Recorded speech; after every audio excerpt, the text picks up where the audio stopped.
Bronx people are just different. Like, from all the boroughs, we're just so laid back and chill. But we have like this certain vibe, like we know how to turn up. We're just fly, come on, we cool.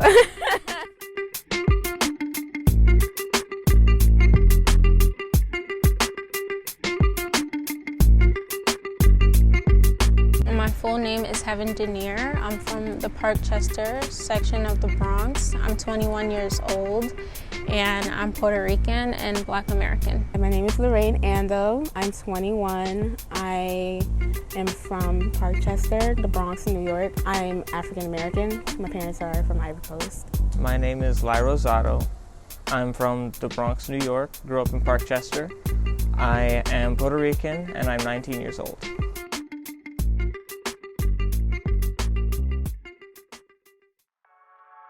Growing up in Parkchester, to me, it was a very good feeling. I felt very safe here as a child. The oval that's just down in the middle of Parkchester, there's just this big oval fountain that I really love.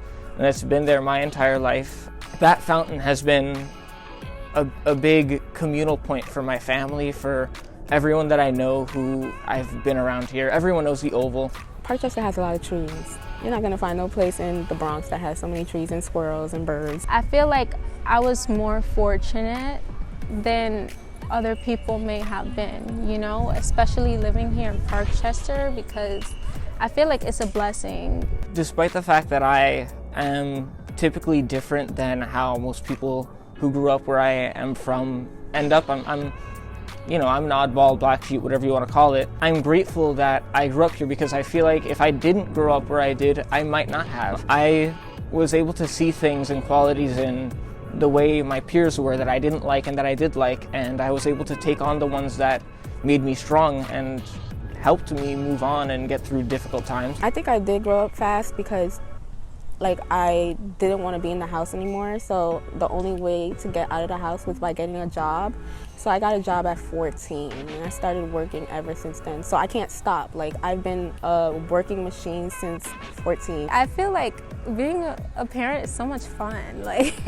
It's so much fun for me, and I learned a lot from being a mom, and I matured a lot and I grew a lot. Gentrification is when the prices in an area start rising and then renovations start happening, and because of this it's difficult for minorities to pay their rent. By the time that whole shift has happened, there's nowhere for anyone living in a minority group to live in the area anymore, and so the culture of it gets erased and it becomes something new.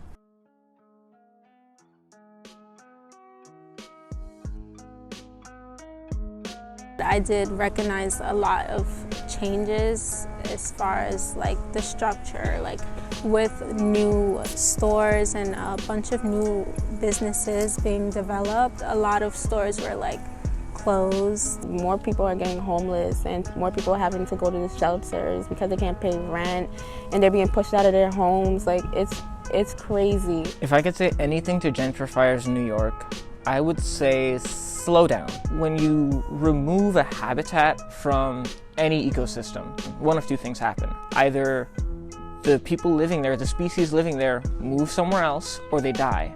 And that's gonna happen to us. We're gonna move somewhere else, or families will stop, their lineage will stop. People do die because of that kind of stuff, and it's not something that should be taken lightly at all. I would ask them to express more empathy, to kind of put themselves in the shoes of minorities so that they have a more fair understanding of how people are being affected.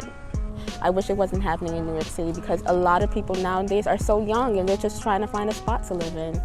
And it's getting harder for us to find a place, and it's getting harder for people who's always been here to keep their place, and it's just really sad. This is people's lives you're playing with, people who's been here. You can't do things to people like that. There's enough room for everyone. and just pushing people out so outsiders can come in. I just don't think that's fair to the people who are like really New Yorkers, who really like pay taxes here and really live here. My favorite childhood memory here would definitely be the park, because we did everything in that park. We would just like all like be there after school. Like I remember like kids used to come play double dutch, play Connect 4, and then we would like go to the park and make up dances and stuff like that. It was like the park was where it was at. Like that was the spot where like all the kids would just like chill out. Parkchester is pretty. Parkchester is volatile. Parkchester is, if nothing else, a community.